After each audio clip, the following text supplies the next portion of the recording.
BPD Kabupaten Wonosobo melalui dana pendapatan asli daerah yang didapat antara lain dari pajak kendaraan bermotor yang menjadi hak pemerintah kabupaten ini digunakan untuk perbaikan infrastruktur jalan. Jalan misalnya yang paling memang menjadi prioritas masih 30% dalam kondisi tidak baik, tidak mantap, maka yang tadinya rusak misalnya dalam waktu setengah tahun setelah kita tangani jalannya halus seluruh ruas misalnya, tuntas ruas. Yang tidak baik ini kita lakukan overlay, kita lakukan pelapisan ulang, tapi yang 40% kita lakukan dengan model pemeliharaan, penambalan. Yang ini kadang-kadang masyarakat melihatnya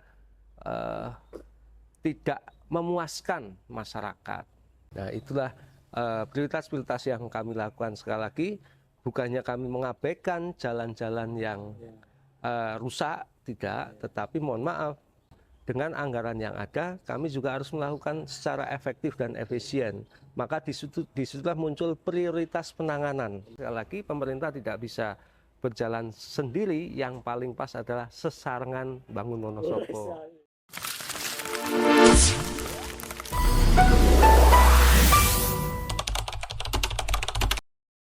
Selamat sore, terima kasih kesempatan yang diberikan teman-teman untuk kita bisa berbincang-bincang santai tentang infrastruktur di Kabupaten Wonosobo.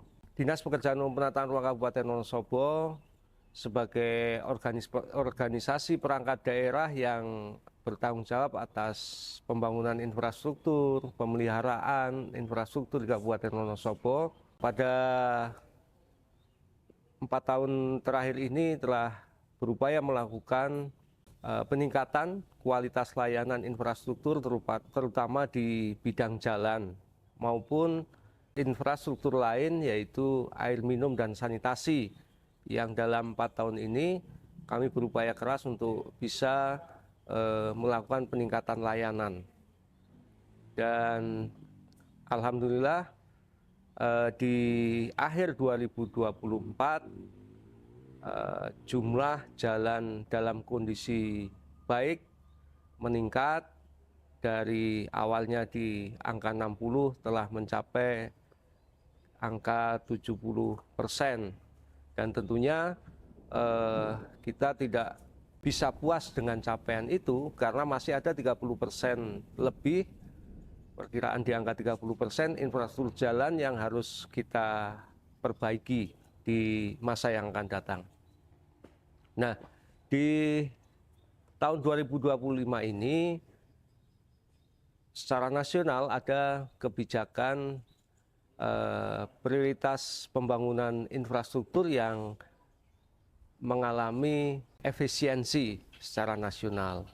Nah, tentu saja ini merupakan tantangan bagi kita, khususnya di Kabupaten Wonosobo yang masih memiliki pekerjaan untuk menyelesaikan baik peningkatan maupun pemeliharaan jalan di kabupaten.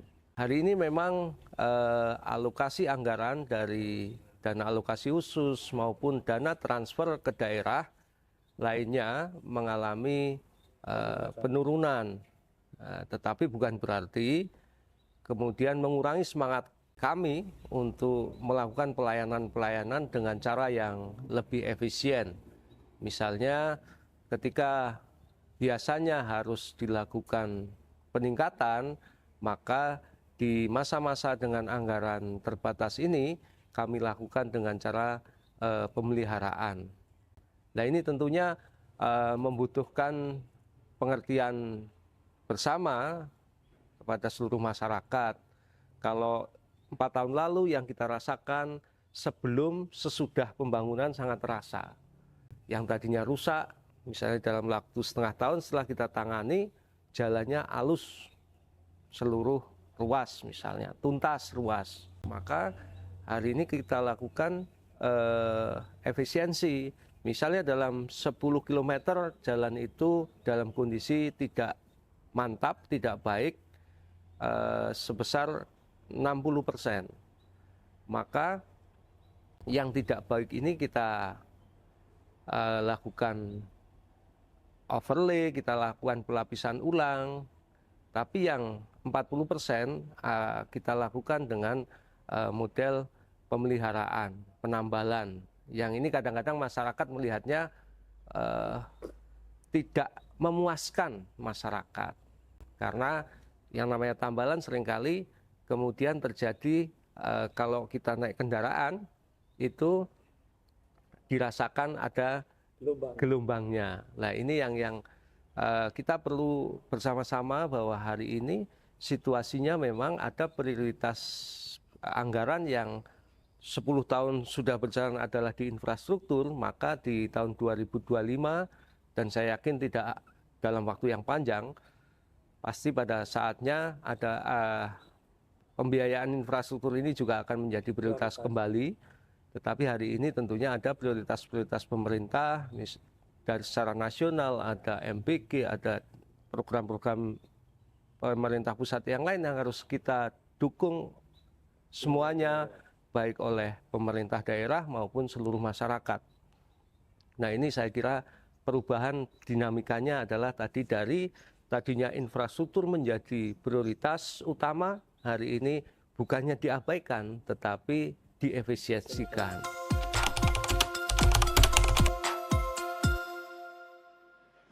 Terima kasih menteri-menteri saya, kerjasama kita telah menghemat uang cukup besar.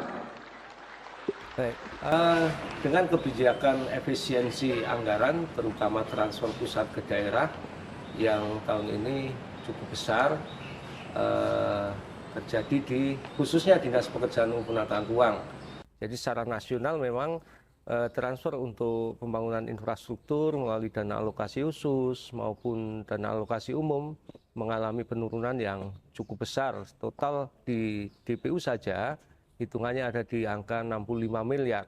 Tentunya ini menjadi tantangan bagi kita dengan kondisi infrastruktur yang masih tadi, jalan misalnya yang paling memang menjadi prioritas, masih 30% dalam kondisi tidak baik, tidak mantap, maka alhamdulillah kebijakan pemerintah kabupaten dari sisi penganggaran ini kemudian tetap berpihak pada kami di infrastruktur bahwa tidak seluruhnya 65% ini kemudian hilang, tetapi kemudian lebih dari 50% dari 65 tadi sekitar angka 40 miliar menjadi pembiayaan dari APBD Kabupaten Wonosobo melalui dana pendapatan asli daerah yang didapat antara lain dari pajak kendaraan bermotor yang menjadi hak pemerintah kabupaten, ini digunakan untuk perbaikan infrastruktur jalan.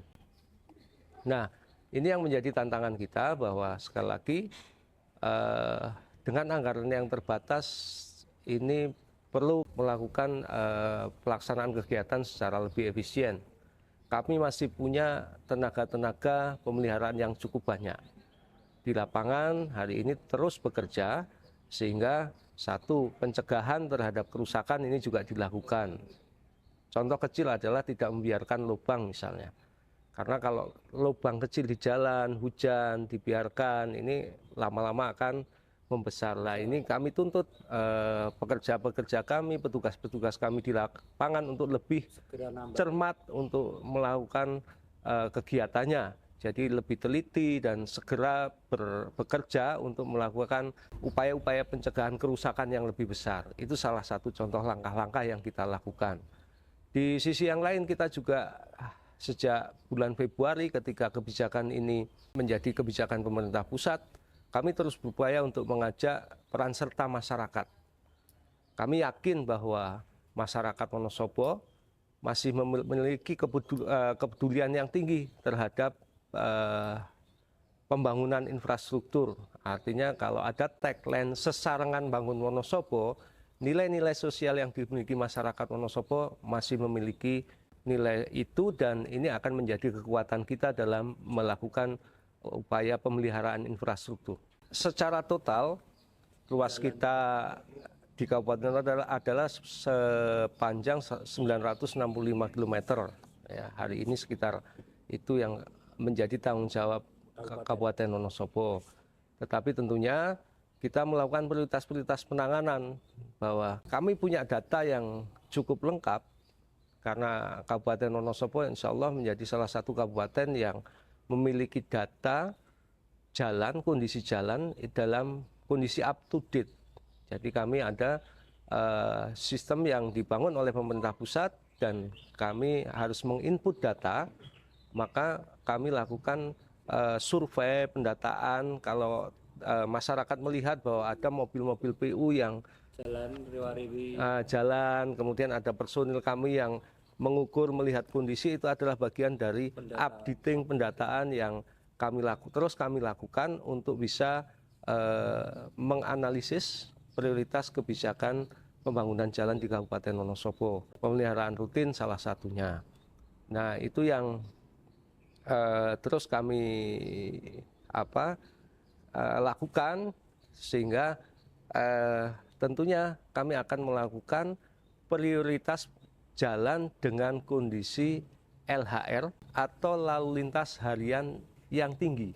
Nah, dengan LHR tinggi artinya masyarakat yang menggunakan lebih banyak daripada ruas-ruas yang lebih rendah. Nah, jalan-jalan penghubung antar kecamatan pasti akan lebih tinggi daripada antar desa.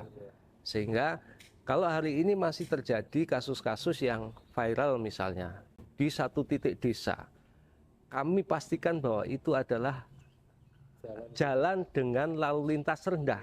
Nah, artinya terbatas, misalnya hanya 1-2 desa, bahkan bisa saja satu desa yang menggunakan.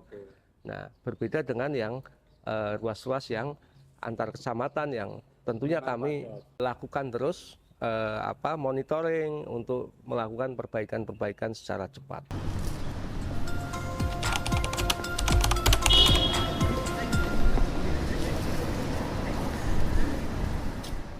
Yang lalu lintas tinggi hari ini kita paling tinggi adalah di wilayah Kecamatan Kejajar tentunya.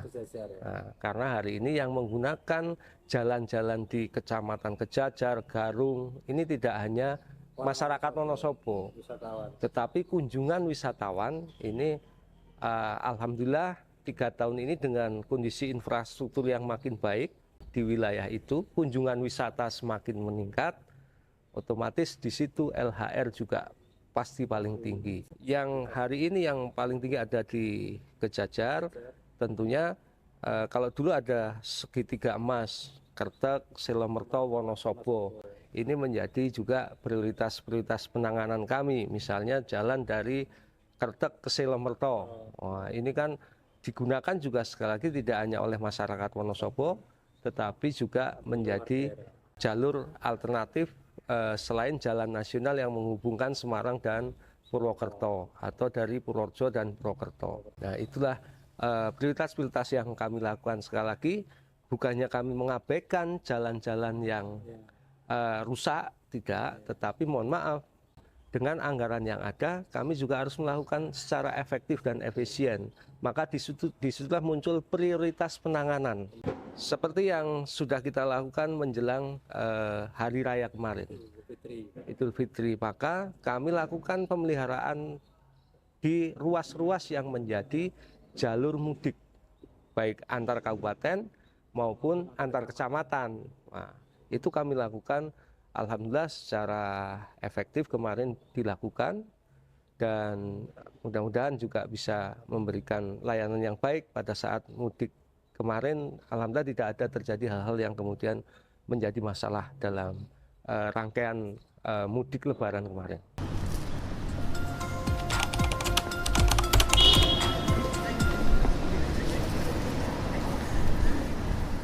Secara kondisi hari ini, ekonomi di Wonosobo ini juga pergeseran pusat-pusat pertumbuhannya juga terjadi perubahan. Hal ini bisa kita lihat dengan bagaimana ketika investasi ke arah Dieng ini semakin meningkat. Ini tentunya tidak lepas dari tadi kunjungan wisata yang meningkat, kemudian tentunya menarik investasi. Hari ini hotel-hotel, villa-villa di Kecamatan Kejajar sampai di kota hari ini sudah dalam 4 tahun terakhir ini saja hotel-hotel tumbuh di wilayah yang mengarah ke Dieng, dari Wonosobo, kemudian Garung, Mojo Tengah, Kejajar, apalagi hari ini ada hotel bintang di sana. Kemudian di kota juga masih terus terjadi pembangunan hotel-hotel bintang di kota Wonosobo. Nah, ini tentunya perlu kita lakukan identifikasi ulang terhadap wilayah-wilayah pertumbuhan di Wonosobo. Kalau dulu Kertek, Wonosobo, Silomerto yang menjadi prioritas. Hari ini tentunya Kertek tetap karena dia ada di jalan nasional dan dilalui, apalagi hari ini dari perkembangan kunjungan wisata di Kabupaten Wonosobo, khususnya ke wilayah Dieng, tentunya ini memberi pengaruh pada wilayah-wilayah pertumbuhan di Kabupaten Wonosobo. Kalau dulu kita mengandalkan wilayah-wilayah yang dilalui jalan nasional, Kertek, Wonosobo, Silomerto. Ini dulu kita sebut sebagai tiga kecamatan atau segitiga emas Kabupaten Wonosobo. Maka dengan perubahan dinamika ekonomi di Kabupaten Wonosobo yang hari ini alhamdulillah juga tidak lepas dari capaian target rencana pembangunan jangka menengah daerah yang memprioritaskan pertanian dan pariwisata. Pariwisata kita hari ini luar biasa. Bagaimana balon sudah menjadi event nasional. Hari ini ada terakhir ini yang viral biawak. Biawak saja sudah menjadikan Wonosobo menjadi perbincangan. Hanya sebuah patung yang menjadi isu nasional. Nah, ini tentunya menjadikan Wonosobo menjadi daerah yang semakin menarik dikunjungi oleh wisatawan dan Dieng menjadi pusat kunjungannya.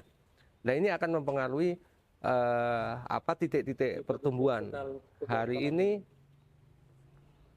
hampir dipastikan setiap akhir pekan, peak season, apalagi mudik lebaran, itu jalur yang paling ramai adalah jalur Wonosobo Dieng.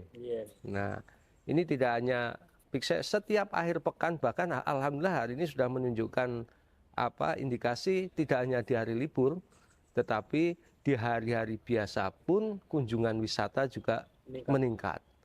Ini bisa dilihat dengan indikator misalnya jumlah jeep wisata di Kabupaten Wonosobo yang semakin banyak. Artinya pasarnya ada. Nah, ini tentu akan merubah arah investasi dari dunia usaha yang dulunya hanya berpusat di kota, hari ini sudah bergeser ke arah Dieng. Nah, ini menjadi tantangan tersendiri bagi kita juga di dalam penyusunan tata ruang kita. Tata ruang kita sudah disahkan RT RW-nya di tahun 2023 diperdagkan. Tetapi kemudian tentunya di 2023 itu adalah hasil analisis sebelum 2023. Tetapi hari ini 2022, 2023, 2024 investasinya sudah semakin banyak di kawasan wisata. Nah, ini kami tentu saja harus melakukan pengkajian ulang. Kemudian merumuskan kembali bagaimana tata ruang kita prioritasnya. Tentunya RPJMD masih pada pariwisata dan pertanian. Tetapi dengan arah investasi di mana Dieng semakin banyak orang berminat investasi baik oleh masyarakat kita sendiri maupun dari luar daerah yang berniat untuk melakukan investasi di Kabupaten Wonosobo. Nah, ini ada dua hal, di satu sisi positif perlu kita sambut investasi, tetapi di sisi lain harus kita sadari bahwa kita berada di daerah hulu. Nah, ini juga hal-hal yang harus kita terus pertimbangkan, jangan sampai kemudian majunya pariwisata menyebabkan bencana di kemudian hari. Nah, tata ruang lah yang akan kemudian melakukan evaluasi dan tentunya perlu menyikapi dinamika perubahan ruang di Kabupaten Wonosobo. Tentunya kita sepakat bahwa alam ini menjadi aset. Jangan sampai kemudian meningkatnya investasi merusak keindahan alam itu.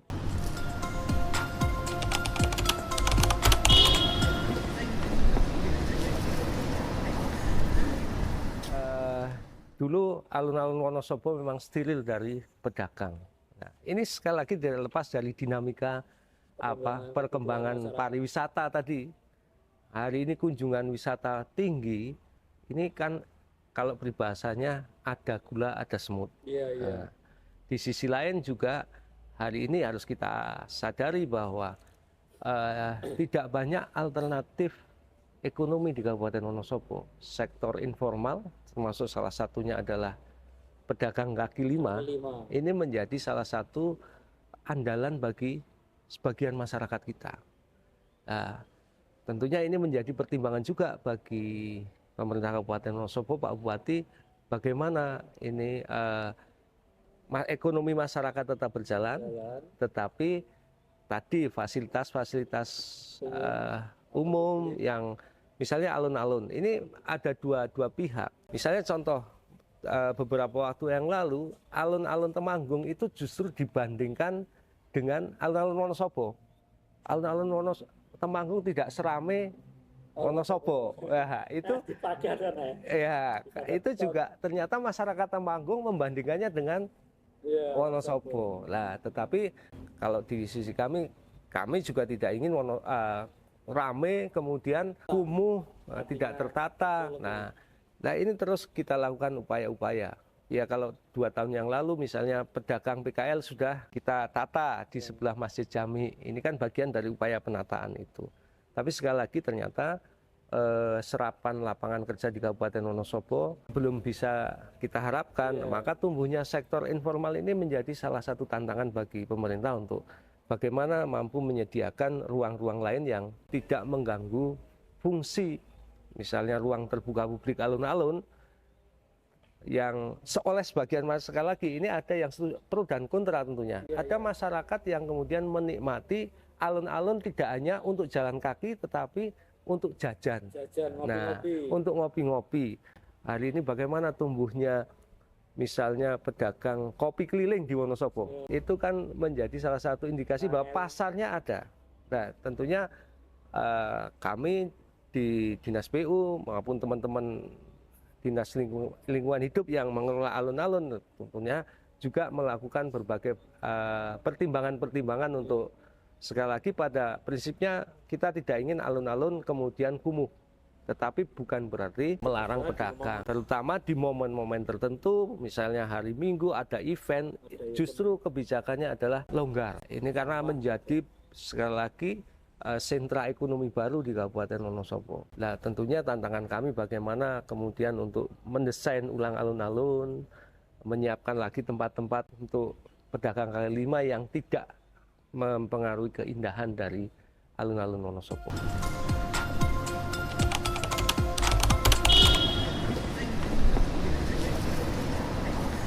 Alhamdulillah kita lihat semua ruang publik yang dibangun dari yang dulu kencang-kencangnya 2010 sampai 2015. Ya, karena saya orang yang mendesain, ya alhamdulillah pada saat itu juga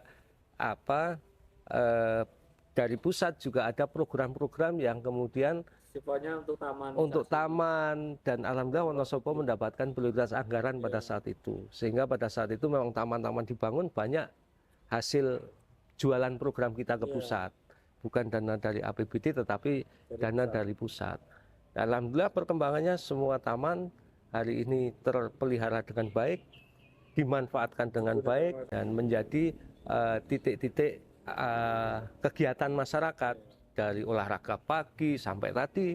Kalau siang menjadi tempat jualan pada hari-hari tertentu ramai, nah itu bagian saya kira juga menjadi indikator keberhasilan bahwa ruang publik tadi dimanfaatkan betul oleh masyarakat dan alhamdulillah juga bisa dilihat semua terpelihara dengan baik oleh teman-teman LH, oleh teman-teman yang kemudian misalnya di Kecamatan Sepuran, alun-alunnya juga terpelihara dengan baik. Memang ada pedagangnya, ya yang secara berkala perlu dievaluasi, ditata ulang, diingatkan. Kemudian pada event-event tertentu sampah kelihatan. Nah ini kan juga perlu dukungan kesadaran masyarakat. Nah, hari ini Mari jadikan ruang-ruang terbuka publik ini menjadi ruang milik kita, sehingga pada saat event sebesar apapun ya, jangan sampai kemudian sampah seenaknya kita buang. Ada yang dagang di situ, yang pedagang juga harus menyediakan tempat sampah, masyarakat juga membuang di tempat yang sediakan. Kalau memang sudah tidak muat ya pakai kantong plastik, kita bawa pulang. Nah, itu kan hal-hal yang juga sekali lagi pemerintah tidak bisa berjalan sendiri. Yang paling pas adalah sesarengan bangun Wonosobo. Hari ini tim pemeliharaan rutin itu terdiri dari jalan, drainase, ini itu keliling memang. Keliling. Ke titik yang Keliling. punya sedang. Dan silakan dicek bahwa ketika ada laporan, apalagi laporan itu masuk ke saya, di WA ke saya, maka dalam 1 kali 24 jam pasti personelnya sudah turun. Bisa dilakukan segera, juga lakukan segera. Ada berapa tim yang diturunkan di bawah itu? Secara total jumlah personil ada 50 orang lebih. Dan itu sudah berjalan 2 tahunan ya? 2 tahun ini. Tahun, masih berjalan terus. Masih berjalan terus. Justru itu menjadi hari ini kekuatan kita di tengah efisiensi. Kita tidak lagi mengandalkan perbaikan oleh penyedia jasa, tetapi tim-tim pemeliharaan rutin ini yang kemudian akan secara aktif melakukan perbaikan, terutama pencegahan kerusakan infrastruktur kita.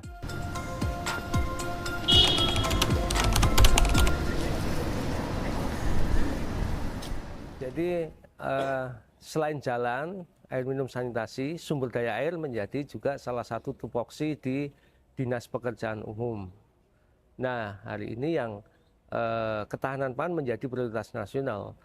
Sama dengan jalan, kami juga tim pemeliharaan irigasi ini juga punya kekuatan sekitar 35 personil yang hari ini setiap hari bekerja untuk melakukan pemeliharaan rutin saluran irigasi kita.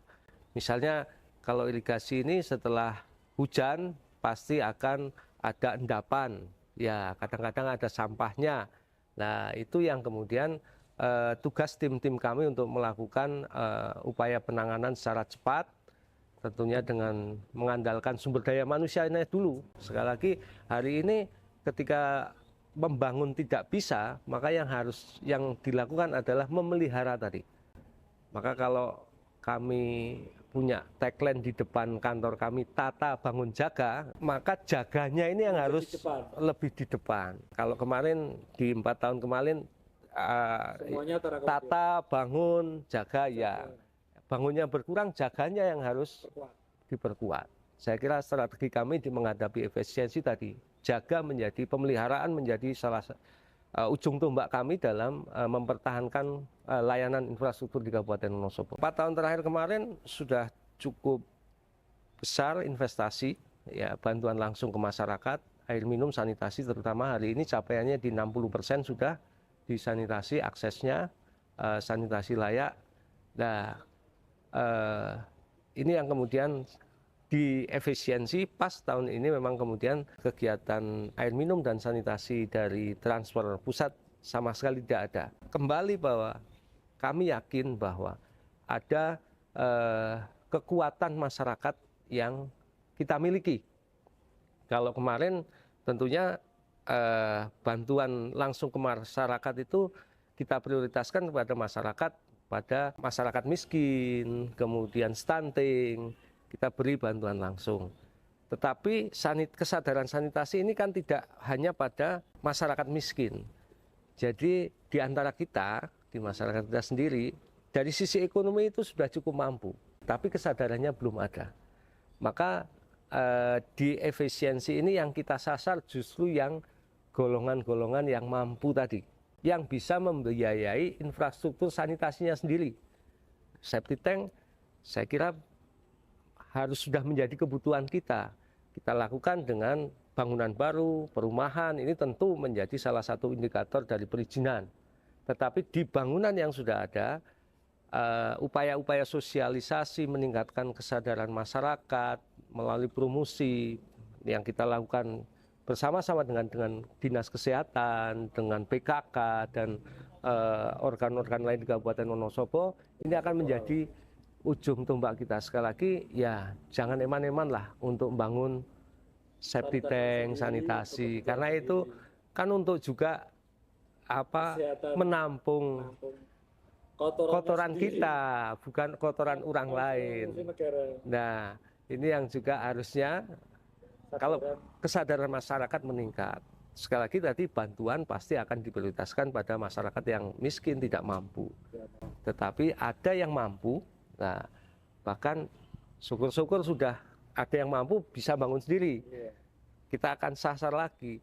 Saya mampu lebih dari satu, ya bisa membantu yang masyarakat miskin. 4 tahun ini sekitar 20 ribuan sambungan rumah sudah dibangun di Kabupaten Wonosobo, dan tentunya sudah cukup banyak. Insya Allah di Jawa Tengah juga termasuk tertinggi dalam jamanisasi, membangun sanitasi layak ini termasuk tertinggi. Saatnya hari ini justru yang tadi masyarakat program pemerintah yang sudah jalan. Oke, terima kasih.